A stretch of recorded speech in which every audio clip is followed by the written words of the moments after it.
3 weeks passed on Unity, 3 weeks without a scoreboard, 3 weeks without challenge alerts, 3 weeks without camera drones following their every breath, 3 weeks without the Eclipse. At first, none of them knew what to do with it. The quiet felt wrong, the safety felt suspicious, the mornings felt almost fake. Aurora had spent 4 years waking up ready to survive. Now she woke up to sunlight pouring through the windows of the temporary governor's lodge, the sound of construction crews in the distance, Meatball snoring somewhere near her bed, and Plum yelling at somebody outside about why a food hall should legally include a dessert annex. That, apparently, was life now. Unity had changed quickly. Not completely, not permanently, not yet. But enough.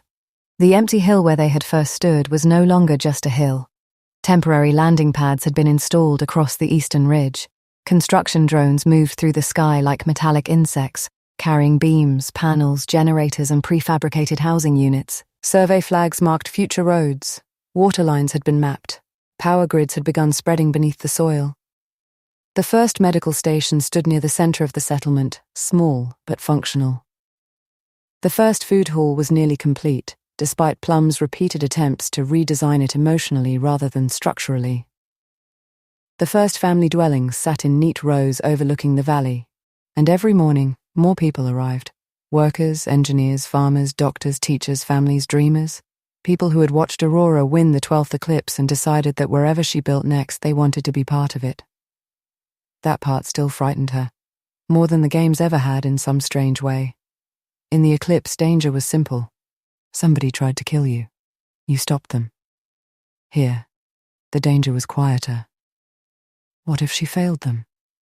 What if the roads were wrong? What if the settlement locations were wrong? What if the food systems failed? What if the first children born on Unity grew up beneath a ruler who had no idea what she was doing? Aurora stood on the balcony overlooking the valley, watching a row of settlers unload supplies from a transport craft. Below, children were chasing 2 root keepers through the grass. Meatball watched them with an expression of deep professional judgment. Or hunger. Aurora still couldn't tell. The root keepers had become settlement favorites almost immediately. At first, the adults had tried keeping them away from the construction zones. That lasted 2 days. Then Mira discovered that wherever the root keepers wandered, soil quality improved, root parasites vanished, and planted crops adapted faster to local ground chemistry. After that, the workers started encouraging them. Now the little silver creatures wandered freely through the settlement like furry environmental inspectors. Meatball had taken this role very seriously. He regularly sat in front of construction drones until they redirected around areas he apparently disapproved of. Nobody knew why. Nobody questioned him anymore. Aurora smiled despite herself. He's judging them again. Ellie stepped onto the balcony beside her. He's been right 3 times. He's an animal. He's an animal with better land sense than half our survey teams. Aurora looked down at Meatball. The root keeper was currently sitting in the middle of a marked future road, refusing to move while 3 workers stared at him. Aurora sighed. That road's moving, isn't it? Ellie nodded. Probably. The 2 stood together quietly. The settlement stretched beneath them, not a city yet, barely even a town. But something, a beginning. Aurora's voice softened. This is what Dad felt, isn't it? Ellie looked at her. Aurora didn't take her eyes off the valley, not winning. A pause, building.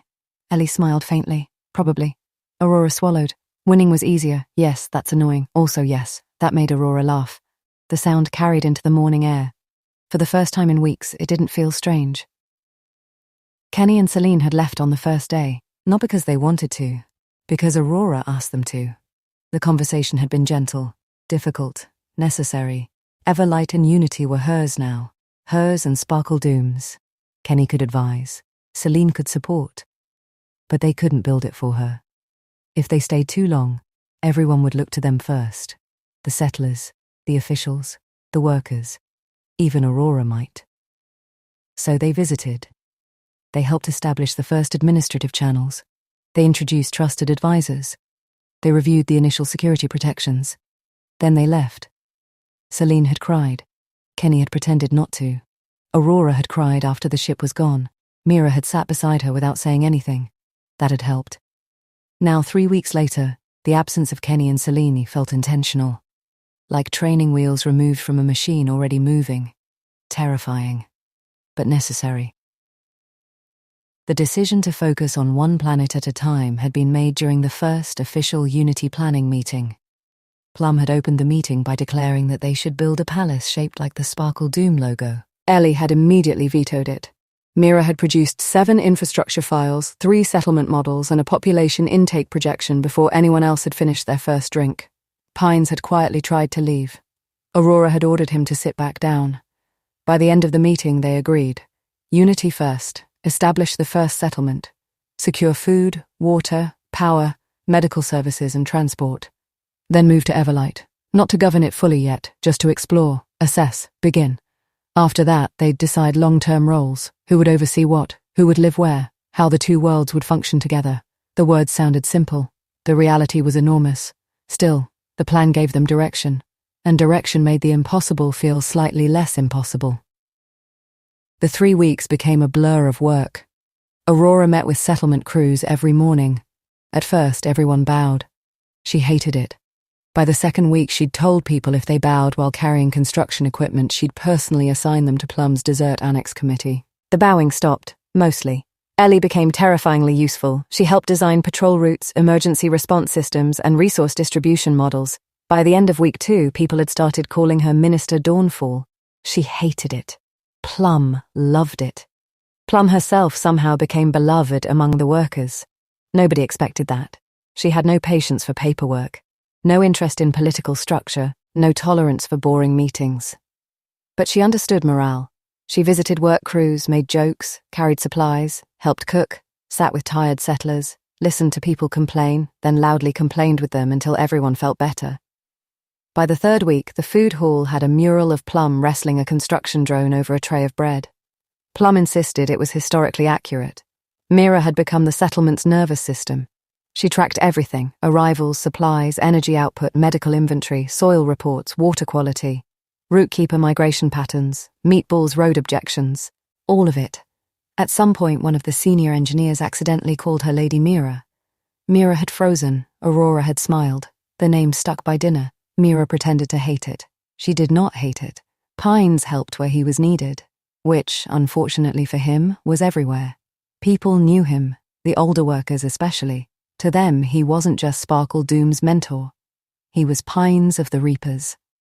One of Kenny Reach's original companions, a living figure from the 10th Eclipse.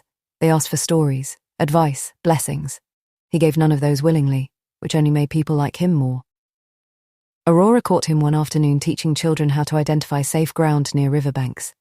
He looked embarrassed when she saw. She said nothing, just smiled. He told her to go away. She did. Still smiling. On the 21st morning, Everlight rose enormous in Unity's sky. Golden and bright. The second world had watched them for 3 weeks, always present, always waiting. That morning, the faction gathered at the settlement's central ridge. Below them, Unity's first settlement bustled with life. No longer just temporary structures, no longer just a landing site, something real, something growing. Aurora stood at the front with Meatball sitting beside her boot. The route keeper had apparently decided he was attending the departure meeting. Nobody challenged him. Mira looked over final reports. Ellie stood with a travel pack slung over one shoulder. Plum carried 3 bags and claimed all of them were essential. Pines carried 1 bag and looked deeply offended by Plum's packing choices. Aurora looked out over the settlement, the first settlement, their first settlement. She breathed in slowly. Unity stable. Ellie nodded. Stable enough.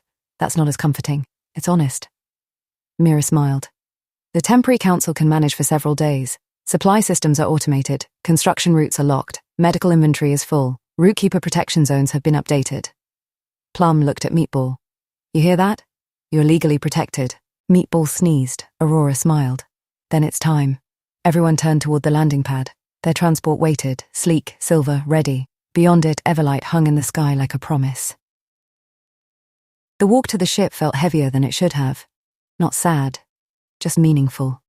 Workers waved, children shouted. A few route keepers waddled dangerously close to the landing zone until Mira panicked and redirected them with food. Plum accepted 3 farewell snacks from the kitchen crew. Ellie received a stack of reports she absolutely did not ask for. Pines was stopped by a group of older settlers who wanted to shake his hand. He endured it with heroic discomfort. Aurora was stopped constantly, not by officials, not by advisors, by ordinary people. A woman thanked her for bringing her family there. A farmer asked if they could name a valley after Sparkle Doom. A child handed her a small drawing of Everlight and Unity holding hands. Aurora nearly cried. Again. She knelt to accept it. Thank you. The child looked very serious. Meatball is in it too.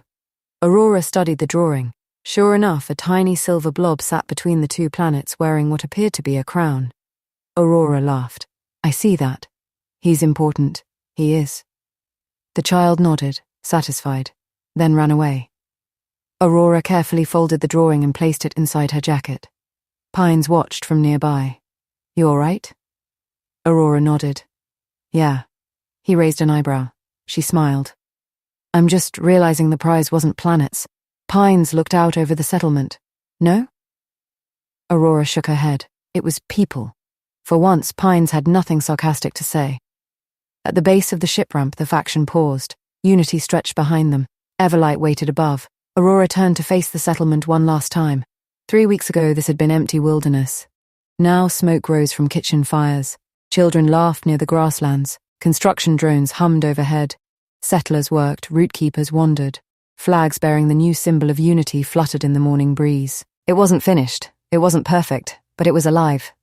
Aurora smiled, then turned toward her family. Ready? Plum grinned. Absolutely not. Ellie smiled. Never are. Mira adjusted her data pads. I packed 12 contingency reports. Pine sighed. Of course you did. Meatball waddled up the ramp first. Everyone stared. Aurora blinked. Apparently he's coming. Plum gasped. Official planetary inspector. Mira looked horrified. He can't come. Can he come? Ellie checked the ship manifest. He is not on the manifest. Meatball sat in the entryway, refusing to move. Pines walked past him, put him down as agricultural consultant. Mira stared, then slowly began typing. Aurora laughed so hard she had to hold the railing. One by one they boarded. The ramp began to rise. Unity slowly filled the view behind them. The engines ignited. The ship lifted from the landing pad. Workers waved. Children cheered. Route keepers scattered in every direction except Meatball, who had somehow already claimed a seat by the viewing window. Aurora stood with the others as the settlement shrank below.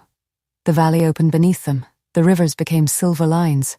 The forests became green oceans. Unity became a world again. Their world. Then the ship turned. Everlight filled the viewport, golden, vast, unknown, waiting. Aurora stepped closer to the glass. The next chapter of their lives hovered before them. Not an arena, not a battlefield. A world. A beginning. She smiled. All right. The ship angled toward the golden planet. Let's go see our other world. Behind them, Unity faded into the distance. Ahead, Everlight grew brighter. And between the two worlds, Sparkle Doom flew forward together.